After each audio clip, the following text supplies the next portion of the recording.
On reste dans la musique avec Héloïse Goua. Et alors ce matin, vous allez nous proposer un top 3 des meilleures séries musicales.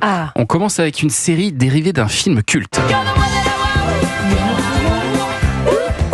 Je vous fais pas l'affront de vous demander de quoi il s'agit. C'est Grease. Grease, une série légère. Merci. Pour commencer. Moi, j'étais né en tout cas.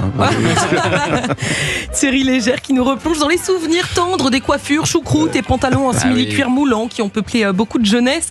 Après Grease, voici Rise of the Pink Ladies, le préquel en série du film avec John Travolta et Olivia Newton-John. Alors vous vous rappelez, Grease racontait la vie d'ado américain dans le lycée de Rydell High. Bien sûr. Il a fallu 45 ans, mais ça y est, cet établissement a rouvert ses portes dans la série Rise of the Pink Ladies. Donc on est en 54, soit 4 ans avant l'histoire d'amour entre Sandy et Danny.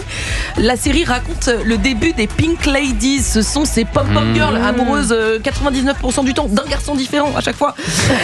Alors on n'est pas sur une intrigue complexe à la Inception, mais c'est très...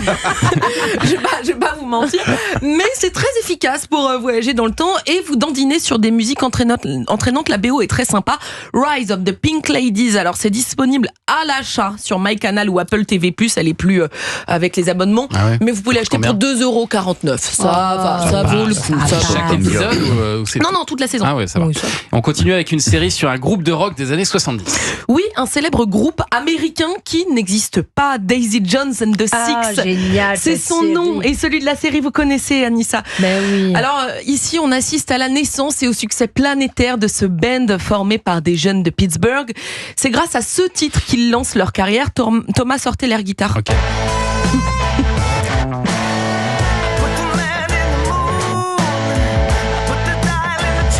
La série Elle est sympa, la BO géniale. aussi, hein. Ah ouais, les musiques sont... c'est génial. C'est inspiré d'un livre formidable. Tout est raconté sous forme d'interview à la manière d'un documentaire dans cette série. C'est comme ça qu'on découvre le groupe. Groupe fictif qui est inspiré de la carrière de Fleetwood Mac. C'est un format très original. La musique est vraiment canon. L'image joue avec les codes des années 70. On adore Daisy Jones and the Six. Moi, je l'ai vu, c'est super cette série. C'est génial. Ouais, vraiment bien. Formidable. Ouais. C'est sur quoi, ça ? C'est sur Prime Video, la plateforme d'Amazon. Et là aussi, votre cœur va vibrer un peu parce que le chanteur est quand même. Bon, Anissa, trouvons une série où votre cœur ne vibre pas. Oui, c'est vrai. Cœur d'artichaut, celle-ci, c'est pas possible. Ça s'appelle Daisy Jones and the Six pour les moins anglophones d'entre nous. Et alors, on finit avec une série sur la country. Oh non, une formidable série, Thomas. C'est vraiment ma série chouchoute. Alors même que la country a tendance à me filer un peu le bourdon. George and Tammy, c'est le nom de la série, revient sur l'histoire d'amour chaotique et imbibé d'alcool de George Jones et Tammy Wynette, deux superstars de la country américaine des années 70. Tammy Wynette qu'on connaît notamment pour ça.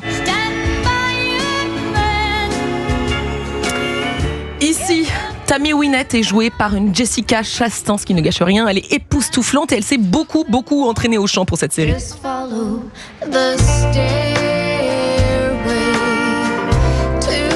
C'est sa voix. C'est elle qui chante, Jessica Chastain. Cette fiction remarquable nous en met plein les yeux et les oreilles. Elle est signée par John Hillcoat, à l'origine des clips de Dépêche Mode, Muse, Placebo et même de Johnny Cash.